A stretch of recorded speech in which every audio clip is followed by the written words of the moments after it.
रायचूर में पहली बार king Arabian मंडी restaurant, लजीज खाने का लुत्फ उठाइए। चिकन, मटन, फिश, वेज और नॉन वेज, खवातीन और फैमिलीज के लिए भी इंतजाम है। और हम बर्थडे पार्टी, नेमिंग सेरेमनी जैसे फंक्शंस का ऑर्डर भी लेते हैं। आज ही तशरीफ लाइए और लजीज खाने का लुत्फ उठाइए। किंग अरेबियन मंडी रेस्टोरेंट, खिजर कॉम्प्लेक्स, एक मीनार मस्जिद रोड, रायचूर।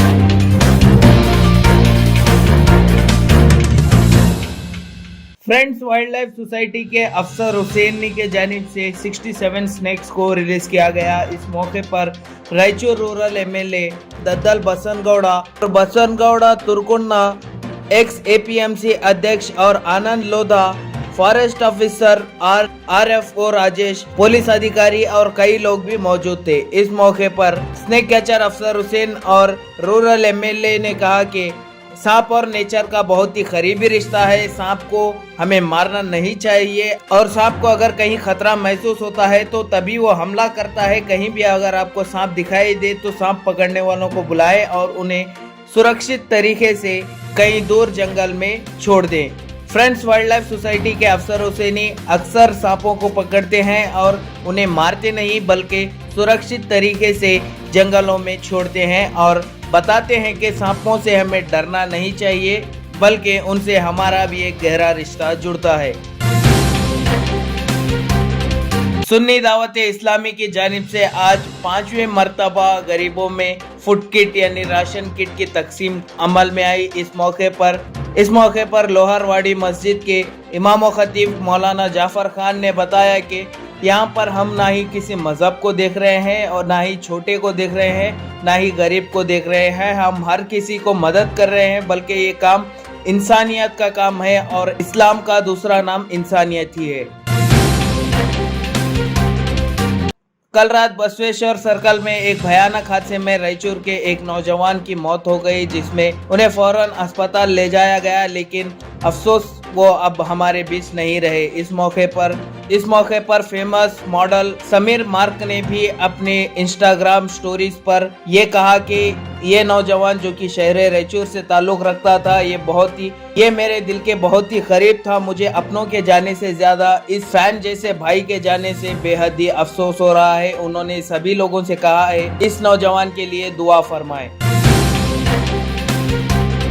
बीजेपी कांग्रेस में तो अक्सर हलचल होती है। अब बातें ये भी सुनने को मिल रही है कि बीजेपी के 17 एमएलए अब कांग्रेस में जाने वाले हैं, ऐसा सुनाई दे रहा है, ऐसी हलचल नजर आ रही है। लेकिन केपीसीसी प्रेसिडेंट डीकेसी ने कहा कि अगर कोई भी चाहे कोई भी पार्टी से वो ताल्लुक रखता हो, अगर वो मानता है कि कांग्रेस पार्टी एक अच्छी पार्टी है और अगर वो कांग्रेस पार्टी पर भरोसा करता है तो उसके लिए कांग्रेस पार्टी के दरवाजे हमेशा खुले रहेंगे। ये मामला सिर्फ 17 एमएलए का नहीं है बल्कि एक हो या दो हो, जो कोई भी आना चाहता है पार्टी को देखते हुए, कांग्रेस पार्टी को देखते हुए, तो उसे हम हमेशा वेलकम करेंगे।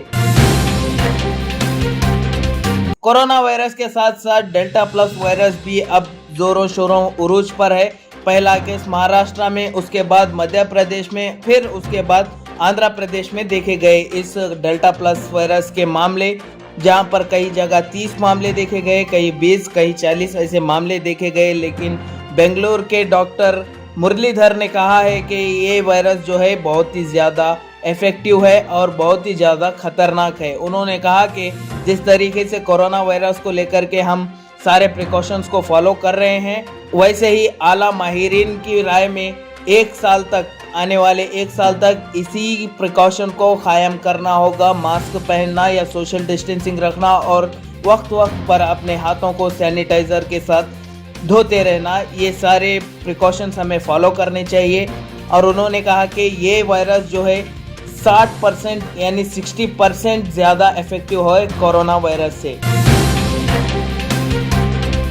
2010 में कश्मीर के बशीर अहमद बाबा को टेरर चार्जेस में अरेस्ट किया गया, यानी उन्हें जेल में डाला गया, लेकिन अब उन्हें छोड़ दिया गया यानी बाइज्जत बरी किया गया। उन पर यह इल्जाम थे कि नौजवानों को 2002 गुजरात दंगों को लेकर टेरर मॉड्यूल सेट करने के लिए और पाकिस्तान के हिजबुल मुजाहिदीन के कमांडोज के साथ फोन और ईमेल के जरिए टच में होने के इल्जाम पर कश्मीर के बशीर अहमद बाबा को जेल डाला गया, यानी उन्हें अरेस्ट किया गया। लेकिन इस साल 19 जून को गुजरात आनंद डिस्ट्रिक्ट एडिशनल सेशन कोर्ट के जज ने प्रोसिक्यूशन के पास सबूत न होने के बुनियाद पर बशीर अहमद बाबा को बाइज्जत बरी किया गया। लेकिन अफसोस की बात, हमारा सिस्टम इतना स्लो है कि बशीर अहमद को अपनी बेगुनाही साबित करने के लिए पूरे 11 साल लग गए। ये अफसोस की बात है। बशीर अहमद का कहना यह है कि मैंने अपने कैंसर से पीड़ित बाप को नहीं देखा और ना ही उनके अंतिम यानी फाइनल रिचुअल्स में मैं शामिल नहीं हुआ। उन्हें एक मलाल है। लेकिन अफसोस की बात, हमारा सिस्टम इतना स्लो है कि ऐसे लोगों को जो बेगुनाह होते हैं उनके सालों साल जेल में बर्बाद होते हैं बेगुनाह होने के बावजूद, लेकिन उन्हें बेगुनाह साबित करने के लिए अपने ज़िंदगी के 11 साल जेल को कुर्बान करने पड़ते हैं।